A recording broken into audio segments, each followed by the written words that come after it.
Chapter 23. The backgammon tournament stood at 3-9 when the barking started. "Listen to that racket," Eli Mulroney complained. "Leave it to pal o'mine to have the two loudest dogs in creation." Logan sprayed a mouthful of ginger ale all over himself. "Two dogs?" The old man nodded in disgust. "I thought Luther was bad enough. A couple of days ago, pal o'mine brought in that rent-a-beast. Makes Luther look like a hamster. I hear he's got some baseball card that's supposed to be valuable." There was nothing Logan could do but continue the game and try not to think about what might be going on across the street. Besides, he reflected, the team had a lookout, Melissa, in the bushes. If things got too awful, Griffin would walkie-talkie her to go for help. A shiny black SUV moved slowly up the street, its driver hanging out the window, peering at address numbers. It passed the Mulroney house, then made a U-turn and pulled up in front of the porch, big motor idling. "Excuse me, sir, I'm looking for 531 Park Avenue Extension." Mr. Mulroney pointed to the Palomino home. "That's it right there. Can't see a blamed thing without that streetlight out. The way they run this town should be a federal crime." "Thanks." The SUV pulled away from the curb, pulled into the Palomino driveway, and parked. Mr. Mulroney handed Logan the dice. "Your turn, Logan. You look like you've just seen a ghost." It was much worse than that. Logan was watching the driver get out of the car and walk up the steps to Swindle's front door. Griffin's eyes stung from the sweat pouring off his forehead and under his safety goggles. His stocking cap was drenched with perspiration. He had seen his father working with his blowtorch so many times.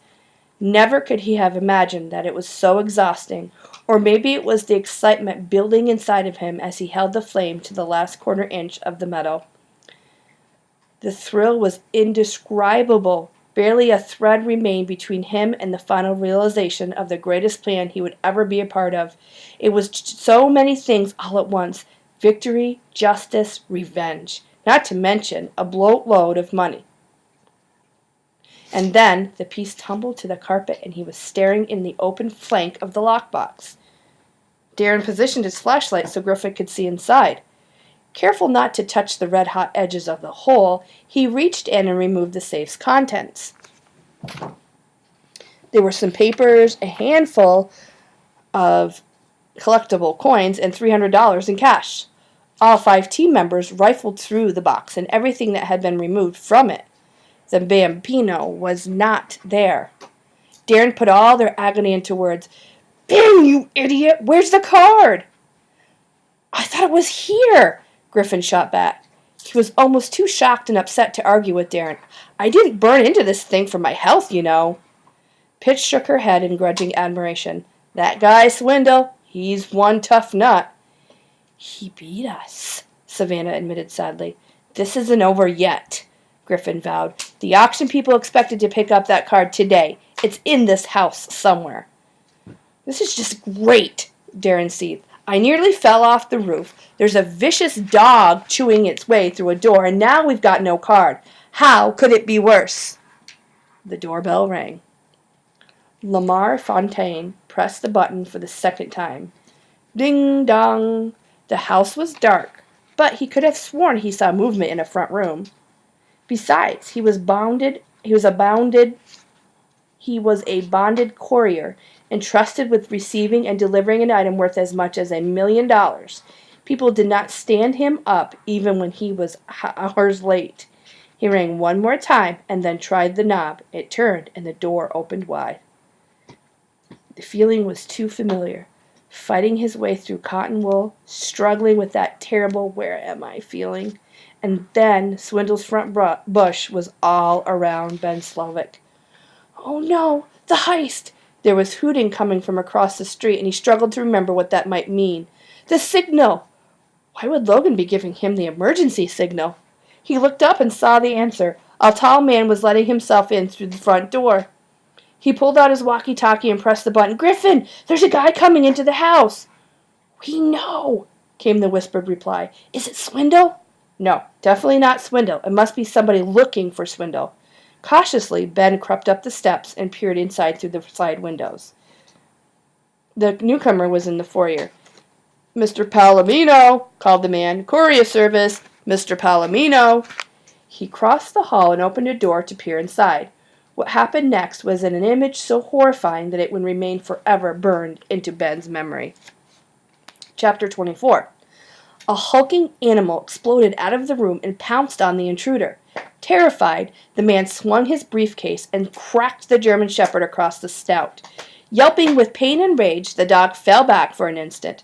By the time it gathered itself for another charge, Lamar Fountain was hightailing it across the tiles toward the basement steps. He slammed the door behind him a split second before the shepherd plowed into it, howling with fury as it re-injured its sore nose.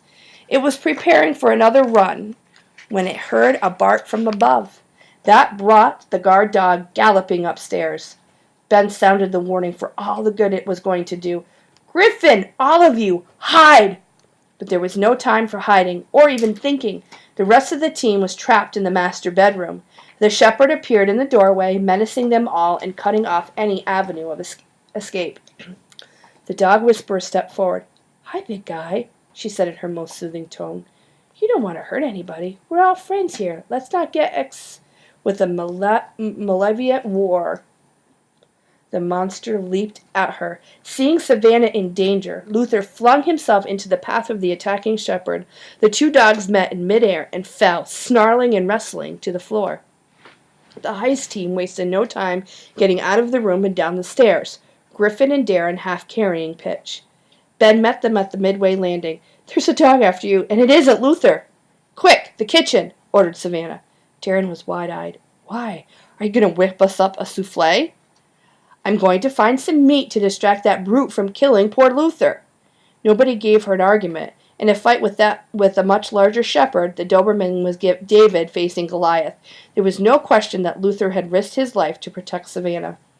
The team hit the main floor and ran into the kitchen. Savannah ripped open the freezer and began rummaging for meat.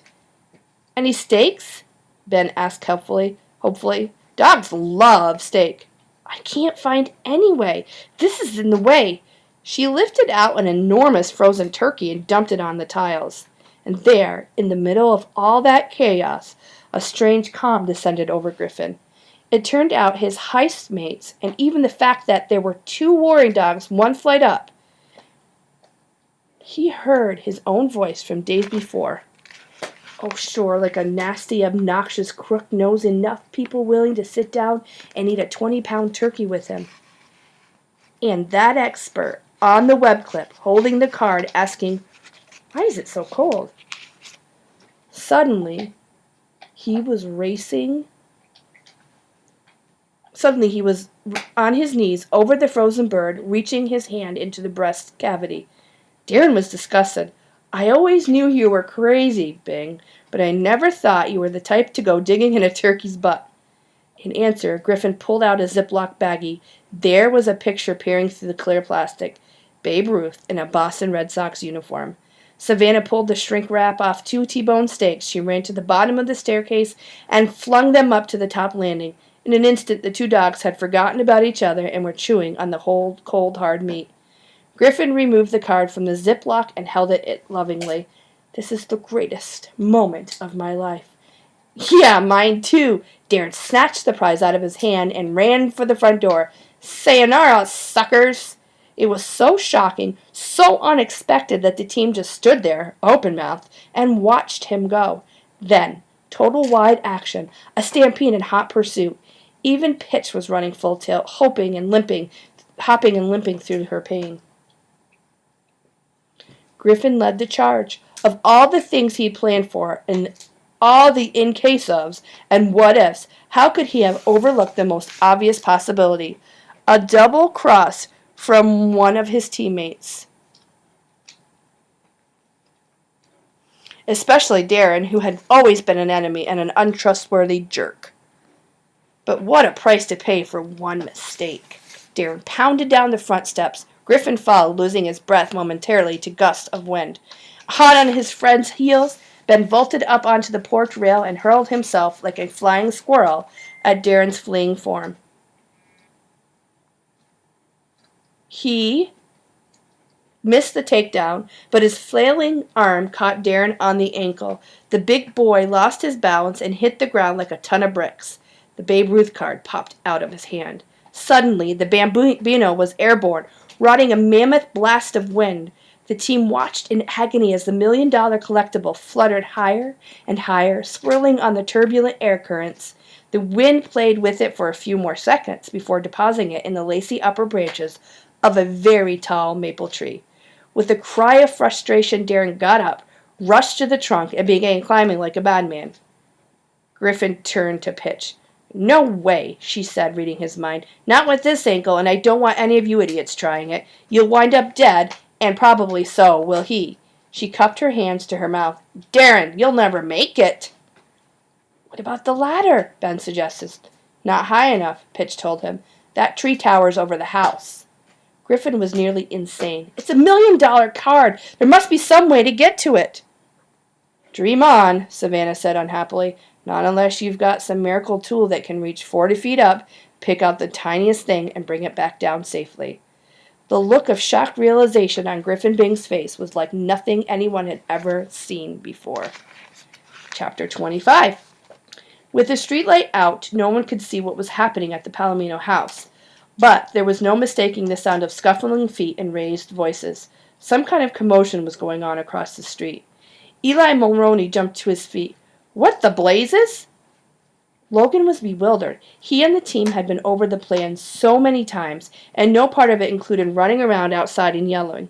The plan must have jumped off the rails somehow, but he couldn't admit that here, so he said with a straight face, "I don't hear anything." But obviously he didn't sell the line, because the old man slapped a fist into his palm. "That does it! This neighborhood is going down the drain. It's gotten to the point where a man can't enjoy a few moments on his front porch. I'm calling the police."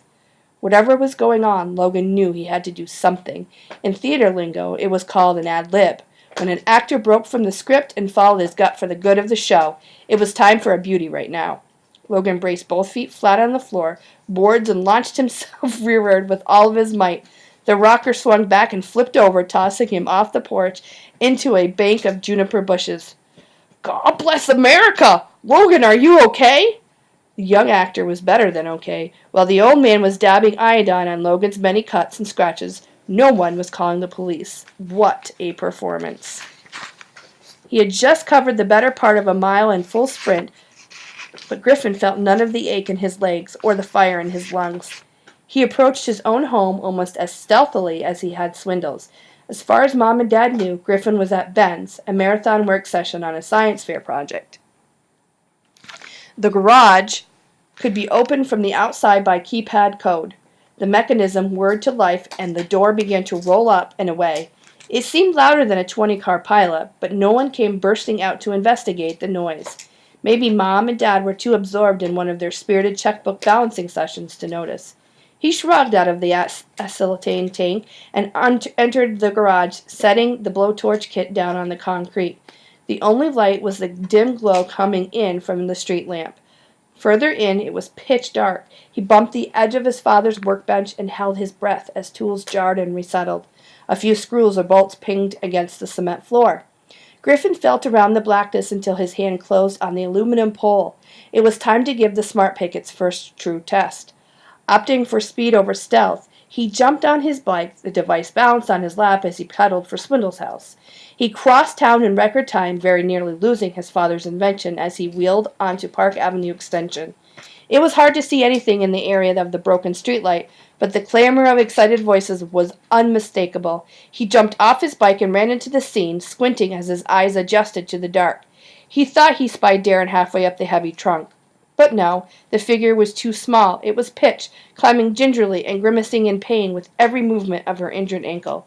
He ran up to Ben, who stood with the other team members, gazing at the big maple. "Where's Darren?" Ben pointed. "Maybe he really is part gorilla." Griffin gawked. No wonder he hadn't spotted Darren at first. The big boy was 30 feet up, barely a body length below the Babe Ruth card. He clung to a narrow branch, swaying in the wind as he shinnied over even closer to the $1,000,000 prize. Savannah regarded the smart pick dubiously. "You sure picked a strange time for a fishing trip." It's my dad's invention. It can get us up. It can get us the card. Hey, why did you guys let Pitch go up there with her bad leg?" The drama unfolding in the tree had unmasked Melissa. Her curtain of hair was permanently parted, her wide eyes riveted on the two climbers. "I don't think she's after the card. I think she's trying to rescue Darren." "Looks like Darren's doing fine on his own," Ben observed nervously. "Another few feet and he's got it." With that, Darren pulled himself forward on the undulating branch and reached for the bambino. His probing fingers passed just a few inches beneath it. Griffin powered on the smart pick and pressed the button. With a low whir, the aluminum pole telescoped outward, soaring high above them into the night.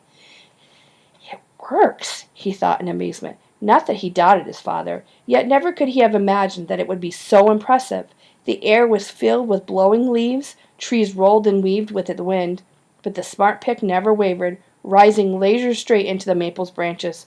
"What the—" Pitch did a double take as the gleaming metal whizzed past her shoulder. "Wow," breathed Ben. "Your old man really is a genius." Griffin shuffled his feet and tried to aim the fruit-safe pinchers at the tiny card. Every motion on the ground translated into a major swing on the other end of the long pole. The picking mechanism pitched wildly as it neared the top of the tree. Darren shuffled a little further on his branch. He extended his arm and felt his fingertips brush the edge of the card. This was it. As he braced for the final stretch that would make him a millionaire, a metallic ring rose up right in front of him. The device opened to a rubber-tipped pinchers that closed delicately on the Babe Ruth card and, with a twist, plucked it from the branch. His eyes bulged in dismay. The dump pick? He snatched at the bambino, but the pinchers had already begun to retract, bearing the collectible away. There was a sickly cracking sound. Uh-oh. Far below, the team watched in tense anticipation as the prize made its descent. "Careful," Ben said anxiously. "Don't rip it." Griffin hung on to the smart pick like a fisherman landing a shark in the middle of a full gale. "Don't worry. The patented fruit-safe mechanism is guaranteed not to damage fruit." "That's not fruit," Savannah pointed out. "That's my vet school tuition, Melissa's computer, Logan's acting lessons, Pitch's climbing trip, college paid for, new cars when we're old enough." Melissa wore a grin so wide it nearly split her face. "I can't believe we actually did it." And then a voice from above called, "Help!" Chapter 26. Darren was falling, still clutching the useless limb as it tore away from the tree. The team watched helplessly as he plummeted towards them. 10 feet up, the ripping wood had held suddenly firm. Darren cried out as the branch lurched violently and swung around in the direction of the house. Crash! The bow slammed into a downstairs window, shattering the glass and tossing the boy like a rag doll into the Palomino home.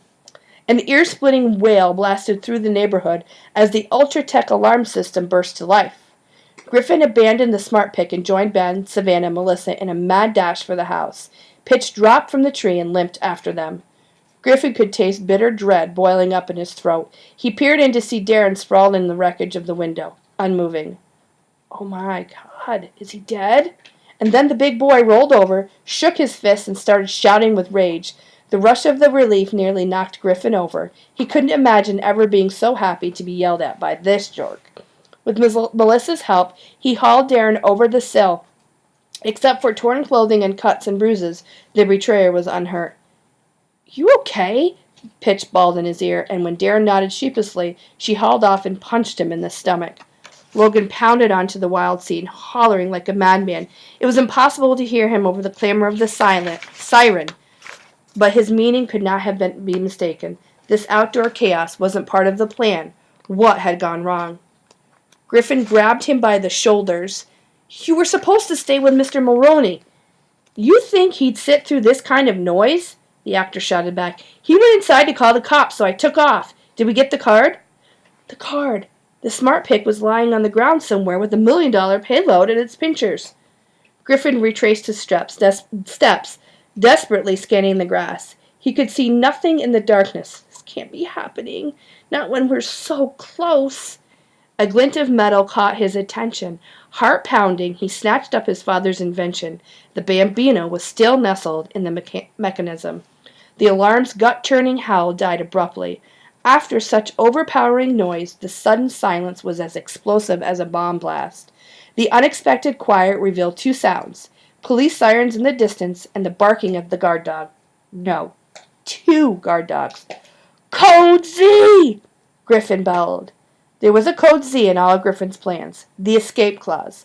The moment when the operation was either completed or busted or both, and all that remained was to get the heck out of there. The team scattered. "Hey!" cried Darren. "Somebody's got to help me with my ladder." "In your dream," snorted Pitch, who was limping at top speed, indicating that her ankle felt a little better. Darren raced to the side of the house and tried to pull the 24-foot length away from the wall. The top overbalanced, and he had to dive to it safely as the entire thing fell with a resounding "cong" to the grass. Chest heaving, he began the process of collapsing the 6-foot sections and snapping them into place. The second piece wouldn't budge. Frantically, he tried to stomp it down. "Come on!" He made a split-second decision and ran after the others. "Wait up!" If those two dogs found the broken window, he didn't like his chances of outrunning them with a ladder on his back. And that same ladder was going to look pretty suspicious if the cops caught him with it on their way to investigate a rooftop break-in. Nothing was free in this world, and the cost of tonight was one ladder. He'd explain it to his parents somehow, even if he had to tell them Griffin Bing had stolen it. Griffin stuffed the card in his pocket, and he and Ben made a beeline for the bike. "Hold this," Griffin commanded, handing over the smart pick, "and try to stay awake this time." And they were off, riding double along Park Avenue Extension, swerving down a side street to avoid an approaching squad car.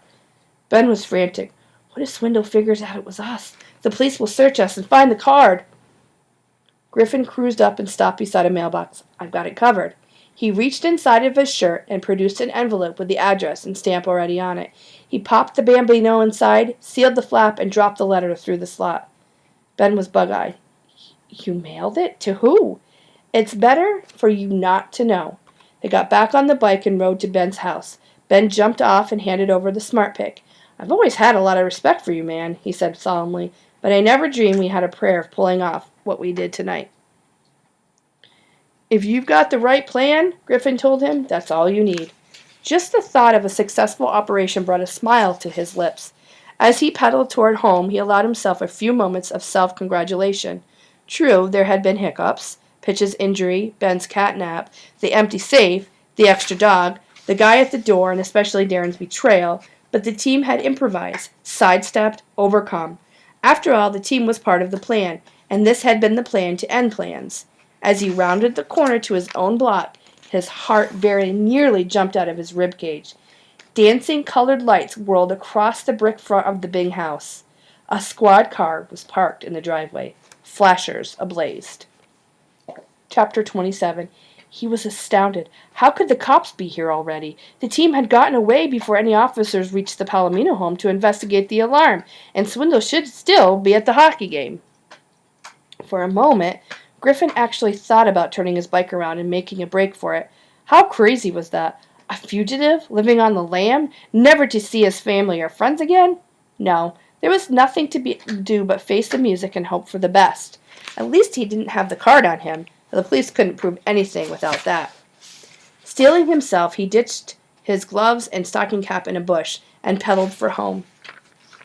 "Hey, hey!" Two uniformed officers were running across the lawn. A third figure was right behind them: Dad. Before Griffin could dismount, the larger of the cops grabbed him under the arms and hauled him bodily off the bike. The man's partner snatched a smart pick and held it up to Mr. Bing. "Sir, is this the prototype that was stolen from your garage?" "Stolen?" The truth came crashing down on Griffin. This had nothing to do with the robbery. Dad must have gone to investigate the noises coming from the garage. When he found his invention missing, he called the cops.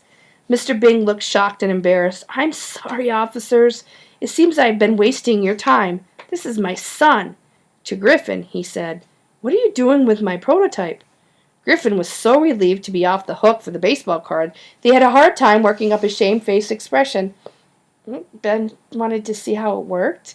We were just picking up pine cones out of trees." The senior officer spoke up. "You weren't anywhere near Park X, were you? We've had reports of some vandalism over there. Broken window, alarm signal." Mr. Bing stepped in. No, his friend's house is nowhere near there. I'm afraid this is all my mistake. I apologize for dragging you over here. Griffin withered under his father's disapproving gaze as the officers got back in their car and drove away. Mr. Bing returned the invention to its place in his workshop. You nearly gave me a heart attack, he said finally. When I stepped into the garage and the prototype wasn't there, I just about lost it. I've poured my blood and sweat into that baby, not to mention most of our savings. Griffin studied his sneakers. Sorry, Dad. But what he wanted to say was, we're going to have more than enough money to develop your invention, and we won't have to sell the house to do it. What were you thinking? If you and Ben wanted a demonstration, all you had to do was ask. A ghost of a smile tugged at his lip. So, how did it go? Did the prototype perform up to expectations? It was like a sequence from a movie. The telescoping pole defying gravity to snatch the cart away from Darren in the nick of time. Oh, Dad, he said earnestly, in a million years I would never have believed what a smart pick can do. The text message came halfway through the second period of the Rangers Maple Leafs game. Ultratech Security E-Alert System. Time of alert, 8:47 p.m. Attention. Palomino S. Wendell. An alarm signal has been received from the following address. 531 Park Avenue Extension, Cedarville, New York. Ultratech Central Station monitoring has been reported in the incident to the police. Never before had the highways of New York City seen a Honda Element driving at such reckless speeds. Weaving in and out of traffic, S. Wendell Palomino streaked eastward toward the Cedarville exit. He was still doing at least 60 as he screeched to a halt inches from the police cruiser in his driveway. The dealer was already breathing hard as he reached up the front steps and fixed his sunny-side-up eyes on the officer positioned at the door. You're the homeowner? She inquired. Palomino nodded, but stood there wheezing, incapable of speech. There's been a break-in, the officers informed him. The entry point was from the roof through the bathroom skylight. It looks like the thieves got what they were after. Your safe has been burned open, probably by blowtorch. Never mind the safe, Palomino babbled frantically. What about my turkey? Your turkey? The agitated dealer blew by her and ran into the kitchen, where a horrifying sight greeted him. What had once been a 20-pound turkey was now perhaps a 3-pound skeleton. Luther and the hired German shepherd lay side by side on the tile floor, too stuffed with ice-cold meat to do more than raise their heads and growl. We found one suspect hiding in the basement, a Mr. Lamar Fontaine, but he seems to be unconnected to the crime. His ID says he works for an auction company. We think he walked in on the robbery, and the dogs chased him down there. He's pretty shaken up. But what about the real thieves? Palomino wailed. Why didn't the dogs go after them? Impossible to tell, the officer replied. The turkey was probably used as a distraction. Palomino knew the truth was much more awful than that. He could see right through the turkey ribs that the chest cavity was empty. Discarded on the counter was a Ziploc bag that had kept the card clean and dry inside the frozen bird. The Bambino was gone.